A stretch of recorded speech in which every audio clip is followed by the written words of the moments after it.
সপ্তম শ্রেণীর গণিত ক্লাসে তোমাদের সবাইকে স্বাগতম। আজকে আমাদের ধারাবাহিকতা অনুসারে আজকে সৃজনশীল নাম্বার অনুসরণী 1.1 শুরু করার কথা। তবে গত ক্লাসে একজন আমাদেরকে কমেন্ট করেছিল যে ভাইয়া 806 প্লাস 1 সমান সমান 807, এই এক কোথা থেকে আসলো? হ্যাঁ ভাইয়া, তোমার কমেন্টের উত্তরটা আমি দিয়ে দিচ্ছি। দেখো, যখন আমি তোমাকে ক্যালকুলেটরের সাহায্যে এটা শেখানো হয়েছিল তখন কিন্তু এটার পরে একটি পয়েন্ট এসেছিল, তাই না? আর এই একটা কেন এসেছে বলি, যে তোমাকে বলছে এই সংখ্যার সাথে আর কত যোগ করবা। অবশ্যই তুমি পরবর্তী বড় সংখ্যা নিবা, কেননা ছোট সংখ্যা হলে তো সেটা বিয়োগের পদ্ধতি হয়ে গেল। তাই এই যে সংখ্যাটি রয়েছে এর পরের সংখ্যা, তাহলে এখানে সংখ্যাটা কত হবে দেখো, 806 কিন্তু অলরেডি রয়েছে, তাই এর পরের সংখ্যাটা কত হবে? 807। এই পরের সংখ্যাটা নেওয়ার জন্য আসলে এই জায়গায় যে একটা, সেই একটা কিন্তু এসেছে। আশা করি তুমি আমার কথাটা বুঝতে পেরেছো।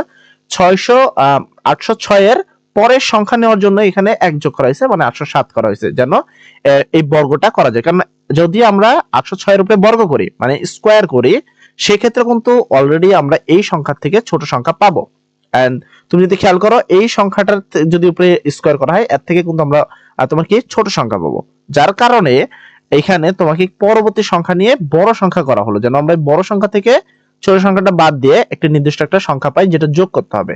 যদি বিয়োগের প্রশ্ন আসতো সেক্ষেত্রে প্রশ্নটা অন্যরকম কথা হতো। আশা করি তুমি আমার কথাটা বুঝতে পেরেছো, যে এই প্রশ্নটা করেছো তাকে আশা করি তুমি প্রশ্ন উত্তরটা পেয়ে গেছো। আচ্ছা, যাই হোক, আজকে আমরা তার পরবর্তী ক্লাসটা আসি। সেই ক্লাসটা হলো অনুশীলনী 1.1। তো আমাদের প্রথম ক্লাস শুরু করার কথা প্রথম থেকে, তো আমরা প্রথম থেকে শুরু করব, যেখানে ছিল হলো মৌলিক গুণনীয়কের সাহায্যে বর্গমূল নির্ণয় করো। মানে তোমাকে কি করতে হবে? মৌলিক গুণনীয়কের সাহায্যে বর্গমূল নির্ণয় করো। আশা করি এই মৌলিক গুণকের, তারপর ভাগের সাহায্যে বর্গমূল নির্ণয়, ক্ষুদ্র সংখ্যা দ্বারা গুণ করার সাহায্যে বর্গমূল নির্ণয়, কত সংখ্যা যোগ করলে বর্গমিল হবে, কত সংখ্যা বিয়োগ করলে, এই সবগুলো প্রশ্ন আমরা অলরেডি আমাদের কাজে করেছি। কোনো ব্যাপার না, আমরা আবারও পড়ি। এখানে মৌলিক সংখ্যাগুলো মৌলিক গুণফলের সাহায্যে বর্গমূল নির্ণয় করতে বলছে। তো আজকের এই ক্লাসে আমরা মূলত এই 4টি প্রশ্ন একবার কমপ্লিটলি করে দেবো, ঠিক আছে? এখানে এই 4টি প্রশ্ন একবার সম্পূর্ণ সমাধান করে দেবো। আশা করি কোনো সমস্যা রাখবো না তোমাদের। যাই হোক, তাহলে চলো আমরা বেশি কথা না বলে প্রশ্নের উত্তরটি দেখে নেই। তো আমরা এখানে তোমাদের প্রশ্নের উত্তরে এসেছে। তো দেখো, তোমার প্রশ্নের উত্তরে প্রথমে যে সংখ্যাটি লেখা ছিল সেটা হলো 169। এটাকে কি মৌলিক তোমার গুণনীয়কের সাহায্যে বর্গমূল নির্ণয় করতে হবে। সেক্ষেত্রে আমাদের কাজ হলো এই সংখ্যাটা আগে জোড় না বেজোড় সেটা দেখতে হবে। যদি এই সংখ্যাটি জোড় হয় তাহলে তাকে আমরা 2 দ্বারা ভাগ করব, আর যদি সংখ্যাটি বেজোড় হয় তাহলে আমরা তাকে কত দ্বারা? 3 দ্বারা ভাগ করব। এমনি নরমালি যদি 169 সংখ্যাটি দেখি, এটা কিন্তু একটি বেজোড় সংখ্যা। তো বেজোড়ের কারণে আমাকে এটাকে ভাগ করা উচিত ছিল 3 দ্বারা। তো আমরা এটাকে আসলে 3 দ্বারা ভাগ দেওয়ার চেষ্টা করব। তো এখানে 169 ভাগ 3, যদি আমরা ভাগ 3 দিয়ে দিই তাহলে কিন্তু আসতেছে দেখো 56 পয়েন্ট, মানে ডট আছে। তো একটা মনে রাখবে যে পয়েন্ট মান কিন্তু এলাও নাই। তো 3 এর পরবর্তী সংখ্যা কত? 5। তাহলে সেই অনুসারে যদি আমরা এটাকে 5 দ্বারা ভাগ দিই তাহলে কিন্তু এটা পয়েন্টই আসছে। তো এইভাবে আসলে যদি করা হয়, এটাকে কি করা হয়েছে দেখো, 13 আগ পর্যন্ত এটা মেলেনি। আর একটা বিষয় হলো 13 কিভাবে করা যায়। যদি 3 দিয়ে না মেলে সেক্ষেত্রে তুমি কি করবে? এই সংখ্যাটার উপরে সরাসরি রুট করে দিবা। রুট করলে তুমি উত্তর পাবা, সেই অঙ্কটাকে ডাবল লিখে দিবা। আমি এই প্রশ্নে তোমার 3 দ্বারা ভাঙা হয়নি, তখন আমরা এই কাজটাই করা হয়েছে। তো এই জন্য এটাকে 169 কে আমরা 13 দ্বারা ভাগ করেছি। তো 169, এখানে 169 ভাগ 13, যদি ভাগ দিয়ে 13 দিলে তাহলে উত্তর আসে কিন্তু 13। তাই 169 কে 13 দ্বারা ভাগ করলে উত্তর আসে 13। অতএব এখানে 169 সমান সমান 13 গুণন 13। 169 এর বর্গমূল মানে রুট ওভার 169 সমান 13। তো এই হলো তোমাদের 1 নম্বর প্রশ্নের উত্তর। আচ্ছা, তারপরে তোমাদের খ নম্বর প্রশ্নের উত্তর। খ নম্বর হলো 1521। তো 1521 একটি দেখো লাস্টে 1 আছে, তার মানে এই 1521 একটি কি সংখ্যা? বেজোড় সংখ্যা। আর আমরা সবাই জানি যে বেজোড় হলে তাকে 3 দ্বারা ভাগ দিতে হয়। তো আমরা এটাকে 3 দ্বারা ভাগ দিয়ে দিব। তো সেই অনুসারে আমরা নিচ্ছি হলো তোমার 1521, ঠিক আছে? ভাগ দিচ্ছি আমরা 3 দ্বারা। যদি 3 দ্বারা ভাগ দিই তাহলে হচ্ছে 507। তাই এটাকে আমরা 3 দ্বারা ভাগ দিয়েছি এবং সেই ভাগটা এসেছে 507, আমাদের ফলাফল এসেছে। এর পরবর্তী 507 আবার কি সংখ্যা? 507 ও কিন্তু একটি বেজোড় সংখ্যা। তো এটা যেহেতু বেজোড় সংখ্যা, এটাকে আমরা 3 দ্বারা ভাগ করব। তো আমরা এখানে সমান দিয়ে আবার এই 507 কে আমরা কি করব? 3 দ্বারা ভাগ দিব। তাহলে ভাগ দিলাম 3, এন্ড আসলে হলো 169। তারপরে আমরা 507 কে যদি 3 দ্বারা ভাগ দিলাম, দেওয়ার ফলে আমাদের উত্তর আসলো 169। এন্ড আমরা কিছুক্ষণ আগে করলাম যে 169 কে কোনো কিছুতে ভাগ দিলাম নেই। তো 169 কে ভাগ দিতে হবে 13 দ্বারা, এবং 169 কে 13 দ্বারা ভাগ দিলে উত্তর আসে 13। ঠিক আছে? তাহলে আমরা পাইলাম কি দেখো, যদি 1521 ভাঙি তাহলে 3 3 13 13 পেয়েছি। তো আমরা লিখবো এখানে তোমার কত? 1521 সমান 3 3 13 13। এর পরবর্তীতে আমরা কি করব, যেহেতু মৌলিকের মাধ্যমে এই নির্ণয় করতে বলছে, সেই ক্ষেত্রে আশা করি তোমরা সবাই জানো যে এটার টেকনিক হলো যে জোর করতে হবে দুইজন মিলে একই, আবার একই জাতীয়। তুমি চাইলে এইটার এটা কি করতে পারো না, জোর করতে পারো না।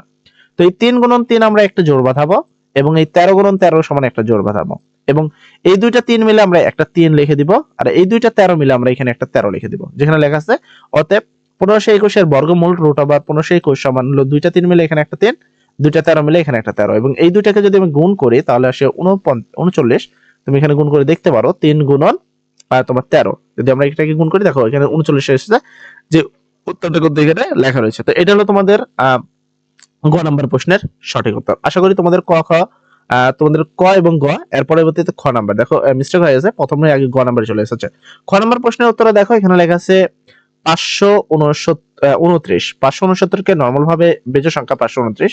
তো এইটাকে আমাদের কি দ্বারা ভাগ দেওয়া উচিত ছিল, 529 আমাদের ভাগ দেওয়া উচিত ছিল হলো বেজোড় 3 দ্বারা। তো সেক্ষেত্রে 529 কে 3 দ্বারা যদি ভাগ দাও তাহলে কিন্তু সেটা আসছে না, ঠিক আছে, সেটা দশমিক আসছে। আর আমি তোমাকে বলছি যে দশমিক আসলে অত নেকামি করার কিছু নেই, যদি বেজোড় আসে তাহলে তাকে 3 দ্বারা দিবা, যদি জোড় আসে তাহলে 2 দ্বারা দিবা। যদি কোনো মান পয়েন্ট আসে সরাসরি ওকে রুট করবা, রুট করে যে সংখ্যাটা লেখা আছে সেটাকে এখানে টাইপ করবা, করে সমান সমান দিয়ে দিবা। তো যে সংখ্যাটা আসবে তাকে ডাবল লিখবা। 13 রেখেছে, এখানে আমরা একটা 13 লিখে দিব, এবং তাকে 13 দ্বারা ভাগ করলে এটাই হবে। এটাকে 13 দ্বারা ভাগ করলে 23 দ্বারা ভাগ করলে 23 আসে। তো এখানে 529 সমান সমান 23 গুণন 23, অতএব এর বর্গমূল দুইটা 23 মিলে একটা 23, ঠিক আছে। তো এই উত্তরটা কিন্তু হয়ে গেল খ নাম্বার। তাহলে ক শেষ, খ শেষ, গ নাম্বারও করেছি, এরপর আমরা করব ঘ নাম্বার। আচ্ছা, ঘ নাম্বারে আমাদের সেম কাজ, আমাদের প্রথমে একটা ক্যালকুলেটর নিতে হবে। তো আমরা এখানে একটা ক্যালকুলেটর নিব, দেন এখানে যে সংখ্যাটা রয়েছে এখানে দেখো তোমার 11,025 রয়েছে, যে এখানে লাস্ট 5 একটা বেজোড় সংখ্যা। তো এটা বেজোড় কারণে আমরা 3 দ্বারা ভাগ দিব, তাহলে আমরা 11025 তে ভাগ দিলাম আমরা 3 দ্বারা, দিলে সরি ভাগ তো দিইনি, আছে ভাগ 3 দ্বারা ভাগ দিলে আসতেছে 3675। তুমি যদি খেয়াল করো দেখো এই যে সংখ্যাটা রয়েছে এই সংখ্যাটাকে এই 3 দ্বারা ভাগ দেওয়ার ফলে উত্তর এসেছে 3675। আর তুমি যদি খেয়াল করো এইটাও একটি বেজোড় সংখ্যা, কারণ এখানে লাস্টে 5 রয়েছে। তো বেজোড় সংখ্যা হওয়ার কারণে আমরা 3 দ্বারা ভাগ দেব। যদি ভাগ না যায়, ঠিক আছে, যদি ভাগ না যায় তাহলে আমরা কি করবো আশা করি সবাই জানো, সেক্ষেত্রে আমরা সরাসরি রুট দিয়ে দিব। তো 5000 এটাকে আমরা কি ভাগ দিব, 3 দ্বারা ভাগ দিলাম, ভাগ দিলে উত্তর আসছে কত দেখো। আচ্ছা উত্তর আসছে, সরি আমার মনে হয় ভাগ ভুল গেছে। আচ্ছা এখানে 3675, এটাকে আমরা ভাগ দেবো কত দ্বারা, 3 দ্বারা।